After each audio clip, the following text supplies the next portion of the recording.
ചക്ക 2, അരിക്കൊമ്പൻ 2. ക്യാപ്റ്റൻ പ്രദീപിന്റെ ആശങ്കകൾ അകന്നിരിക്കുകയാണ്. ഫൈനൽ റൗണ്ടിലേക്ക് വന്നപ്പോൾ 2 ചക്ക 2 അരി. പാട്ട് നിന്നുപോയി. അമ്മമാർക്ക് ആവേശം വിളിച്ചുകൊണ്ട് ഡാഡി മമ്മി വീട്ടിലില്ലേ?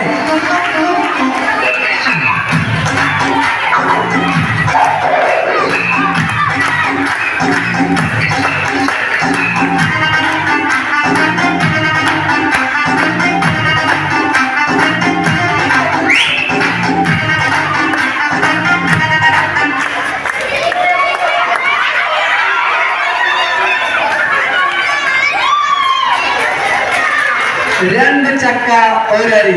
മത്സരം അവസാന റൗണ്ടിലേക്ക് കിടക്കുമ്പോൾ